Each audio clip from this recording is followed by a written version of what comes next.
Hi and welcome back. If you're new here, my name is Julie and I am a licensed and certified speech-language pathologist. And the goal of my channel is to just be a resource, to share what I know, to share what I've learned. And so please, in the comments, tell me what you want to hear about and I'd be happy to do a video on that. In my previous video, I talked about the building blocks of communication and I briefly touched on this concept called pre-linguistic skills. And in today's video, I want to go through all 11. So an SLP by the name of Laura Mize developed this hierarchy of 11 pre-linguistic skills.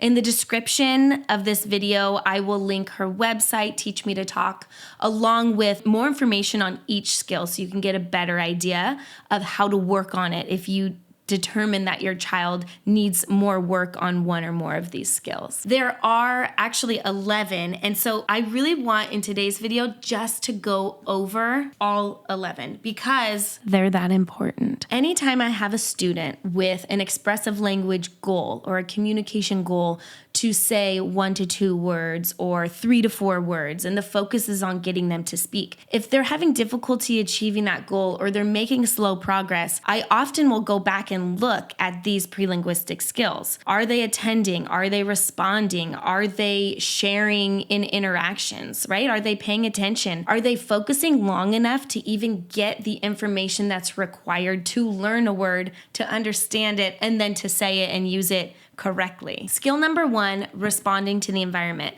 This sets the stage for all other skills. If a child isn't noticing what's going on around them, the sights and the sounds and the movement, they're not taking in information that is needed for language. Because kids pick up words because they're connecting what they hear with what they see or experience. So for example, say there's a dog running across the yard and the mom or the caregiver says, oh, dog, look at the dog. The dog is running. That child is looking at the dog.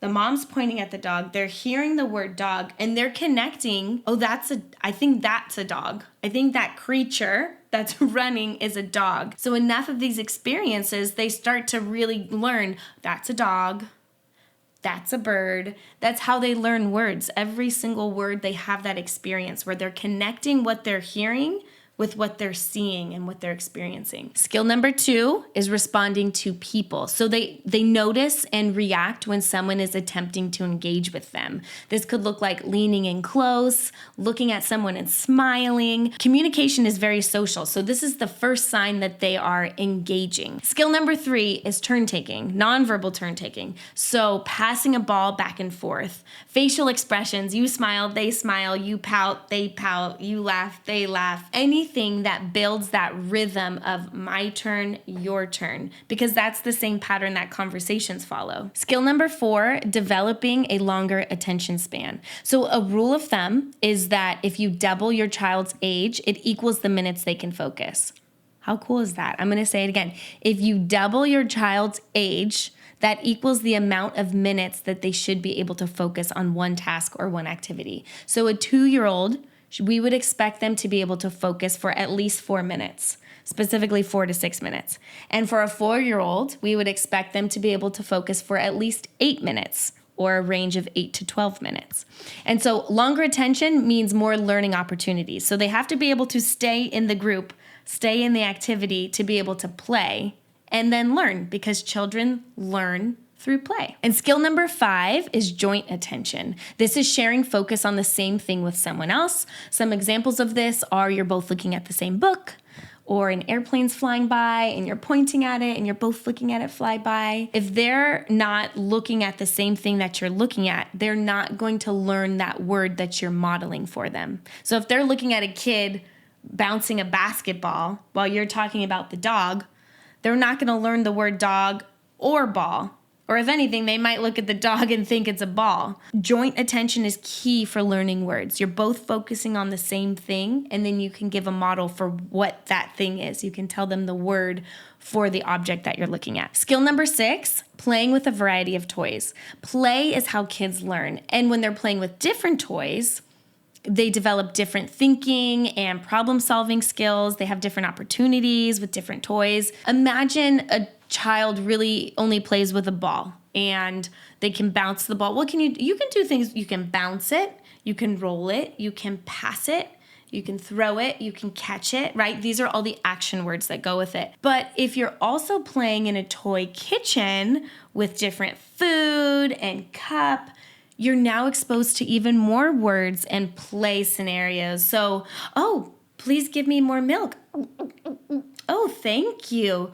Ooh, that's hot. There's just more opportunities to learn and practice more words when you're playing with a variety of toys. Skill number 7 is understanding words and following directions. This falls under the umbrella of receptive language, and we expect children to understand before they begin speaking. So again, following simple directions, we want to see them recognizing the name of various objects and recognizing different people. Skill number 8 is vocalizing purposefully. Vocalization, it just means to turn your voice on. So you're not saying a word. So they're not saying mama, mama, but they might be saying or any sound you can think of. Maybe they're asking for something and they're like, But listen to your child. I'm curious if you can start tuning into more of the sounds that they make. Because so often we don't take the strengths-based approach of what can they do? Let's build on it, which is really what we need to be doing. Instead, it's sometimes easier to look at what they're not doing and what they can't do. And so a parent might say like, oh, they're just grunting and they're not saying any words. And I'm going, that's good. That's skill number 8. They're communicating to you something. When do they grunt? Is it when they want to get down from their high chair? Is it when you take something away? Are they standing at the fridge and pulling on the door grunting? Because they're communicating. Skill number 9 is imitating. Imitation is just copying. And this is how children learn. They're copying what we do. They're copying what we say. And so examples of this are clapping. You clap, they clap. Repeating a sound, or pretending to talk on the phone. So if you notice there's things you do and then they kind of copy it when they're playing and we think it's so cute, it's cute, and it's also important for learning language. It's skill number 9. Imitation is huge, and it has to be present in order for us to expect children to begin speaking. Skill number 10 is using gestures to communicate. Gestures are early language. They are things like waving and pointing, nodding your head for yes or shaking your head for no. The goal for families, understandably, is I want my child to talk. I want them to start talking. And if you remember my last video, that pyramid of language development, talking was towards the top, expressive language and then articulation right towards the top. But if they're missing skills below, good luck. We got to work on the skills below before their child is ready to be there, to be ready, to be expected to talk. And then when they talk, for it to be meaningful, for them not to just be echoing or repeating, like parroting maybe, but they don't actually understand the meaning of what they're saying and why they're saying it. Before you can expect them to imitate and copy the sounds and the words that you're saying and you're showing them, an easier skill would be imitating a gesture, right? So we want them to be able to copy you when you're clapping, pointing at something, making a choice. Do you want this apple or do you want this banana? It's way harder to say apple or banana. It's easier to point. So we need that skill first because it's also teaching them the concept of like, oh, this one, I want that one. That's an apple.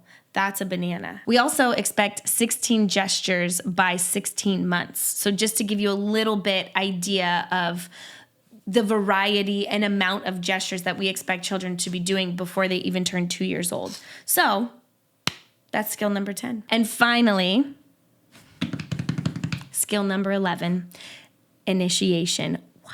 Can you imagine? If your child's not there yet, they will be, and it's so very exciting. And if they are there, congratulations, they are ready to start talking if they haven't already. Initiation is when your child starts an interaction. So they're starting it, they're in the driver's seat, you're not making them, they're doing it out of their own will, their own volition. They maybe are bringing you a toy to show you. They might be asking for help. Maybe they're inviting you to play. They're dragging you over to, and like they have you sit down. This is initiation. This is huge. It's a big step towards talking. It shows motivation to connect. So I hope as you've been watching and listening to these different 11 skills that you've been able to kind of track. And I hope this has been helpful. Please, in the comments, you can mention any of these skills that you have more questions on, or go to the description and click that link to the Teach Me to Talk website where it goes into even more information about these skills, about how to practice them further, about the importance of them. And I just hope that this video has you on board for how important it is to really slow down and take your time on these skills. We are all so motivated and so excited to get them talking, of course, absolutely, especially if they're already behind and their peers are speaking and you just want to hear them talking more. If you're still there, thank you for watching this long. But seriously, if this content actually helps you in the season of life that you're in and you're interested, then go ahead and subscribe to this channel, like this video, and feel free to leave any comments about specific topics that you'd like to hear more about. I would love that. I'll see you next time. Thank you.